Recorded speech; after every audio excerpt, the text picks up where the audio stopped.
দেখুন আমাদের বেড়ে ওঠার সময় ওই ছুটির আগে, ওই গরমের ছুটির আগে, মানে ওই সময় তো সামার ভ্যাকেশন ছিল না, গরমের ছুটি আর কি। তো এখন সামার ভ্যাকেশনের মতো মানে যাই হোক ট্র্যাডিশনালি ওটা ভেঙে দিয়ে এখন একটা সামার ভ্যাকেশন বাই লিস্টে এই সময় দাঁড়িয়ে আমাদের ছিল ছুটির পড়া। ঠিক আছে, ছুটির পড়া এখান থেকে এই পর্যন্ত দাগিয়ে দিত বা এইটা এরকম লিখে নিয়ে আসবে। সেই ছুটির পড়াটাই এখন একটু অন্যভাবে, মানে যাতে অ্যাক্টিভিটি বেসড কিছু করা যায় সেই রকমভাবে কিন্তু সাজিয়ে গুছিয়ে একটা মানে প্রেজেন্ট করা হচ্ছে। সেটা হচ্ছে সামার ক্যাম্প। এটা সম্পূর্ণ অ্যাক্টিভিটি বেসড, এটা কাজবাজ করা হবে এবং এখানে কি করতে হবে, কতটা করতে হবে, কিভাবে করতে হবে, আপনারা এরপরে স্কুলে গিয়ে গাইড করবেন। তো সুতরাং সেই আপনাদের প্রথম যে ট্রেনিংটা, সেই ট্রেনিংটা এখানে সম্পন্ন হচ্ছে। তারপরে আপনারা সেই ট্রেনিংটা নিয়ে আপনার স্কুলে ট্রেন করবেন, বাচ্চাদেরকে স্কুলে বলবেন এখানকার এই ক্যাম্পটার অবজেক্টিভ কি, কিভাবে বাচ্চারা কাজবাজ করবে, কিভাবে তার ইভ্যালুয়েশন হবে, এবং যদি ঠিকঠাকভাবে করা যায় আমার মনে হয় কাজটা বেশ উপভোগ্য। লার্নিং লসটা যাতে না হয় সেটাকে ধরে রাখার জন্য আমাদের স্কুলের যারা 11-12 আর যে স্কুলের 11-12 নেই, দশম শ্রেণীর ছাত্রছাত্রীদের আমরা স্বেচ্ছাসেবক হিসেবে নিয়োগ করি। স্বেচ্ছাসেবক হিসেবে নিয়োগ করার পরে স্যার বা ম্যাম বা আমরা সবাই এখানে যেটা দেখবো যে কীভাবে সামার ক্যাম্প পরিচালনা করা হবে, সেই স্বেচ্ছাসেবককে বন্দি করে স্কুলে গিয়ে আপনারা দেখিয়ে দেবেন যে এরকমভাবে এই 4, 5, 6-এর শিশুদেরকে বাড়িতে, নিজের বাড়িতে 10-12টা শিশু নিয়ে তোমরা দেখাবে। দূরে কোথাও যেতে হবে না, নিজের বাড়িতে বা নিজের বাড়ির গাছের ছায় একটু সুরক্ষিত স্থান, সেখানে দিনের কোনো এক সময়ে 1 থেকে 2 ঘন্টা তারা দেখাবে, বেশি সময় না। কিন্তু তাকে একটা ভুলেই ধরতে হবে, বাড়ি 3 বার ধরবো না। এমনি করে অনুচ্ছেদ করে আমরা দেখে নেবো শিশুটা পড়তে পারছে কিনা। তাহলে বানান 3টের বেশি শব্দ আর বানান একটি বহুবার থাকলে একটা শব্দে একটি বানানই ধরবো, মানে একবার ভুল ধরবো, একই রকম শব্দ। এবার ধরি যদি পড়তে পারে, অনুচ্ছেদটা পড়তে পারছে, অনুচ্ছেদটা পড়তে পারছে, তাহলে তাকে কাহিনীটা পড়তে দেবো। কাহিনীর ক্ষেত্রে ঠিক একই নিয়ম, সাবলীলভাবে পড়তে হবে, কোনো বানান চলবে না, আর কি 3টের বেশি শব্দ ভুল চলবে না। এই কাহিনীটা পড়বে। যদি কাহিনী পড়তে না পারে তাহলে তার স্তর কী হবে? অনুচ্ছেদ। তার সর্বোচ্চ স্তর অনুচ্ছেদ, কারণ অনুচ্ছেদ পেরেছে বলে তাকে ওইখানে যেতে বলেছিলাম। এটা হয়ে যাবে।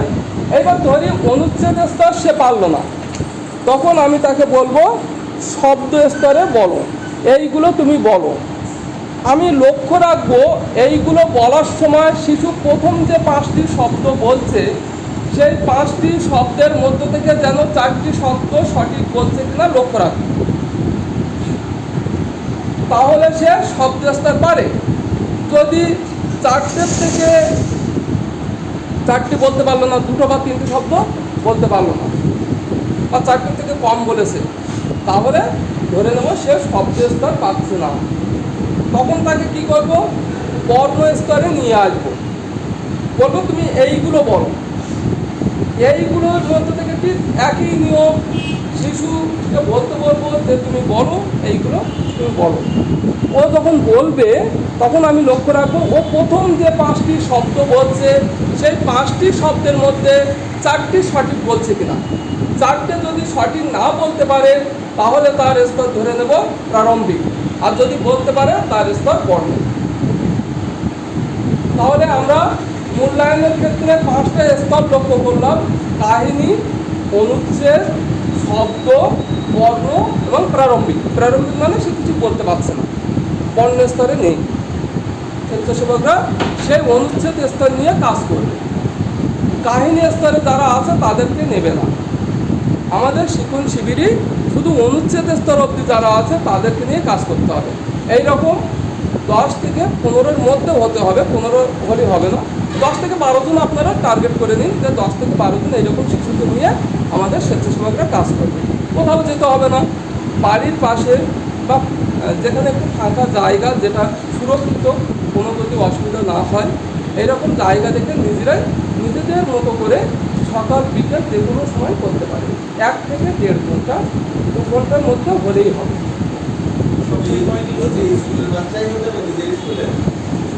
ওই পাড়ায় স্যার, ওই পাড়ায় আমার ভলেন্টিয়ার দেখা যাচ্ছে মেদিয়া গ্রামে একটা পাড়ায় থেকে আসছে, তার পাড়ার আশেপাশের যে বাচ্চারা, তার যে ভাই বোন আছে পাশাপাশি, সেখান থেকে মূল্যায়ন করলেই হবে।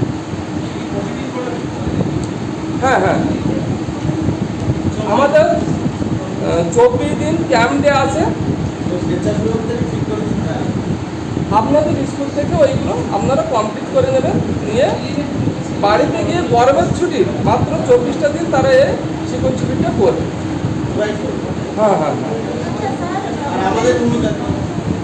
আপনাদের ভূমিকা বললাম, আপনারা এখান থেকে দেখে যাচ্ছেন, এমনি করে আপনাদের ছাত্রছাত্রীরা যারা স্বেচ্ছাসেবক হবেন তাদেরকে এমনি করে দেখাবেন যে তোমরা বাড়িতে গিয়ে এইভাবে। হ্যাঁ হ্যাঁ, এবার তারা কি এক একজনেই কি 10-12 জনকে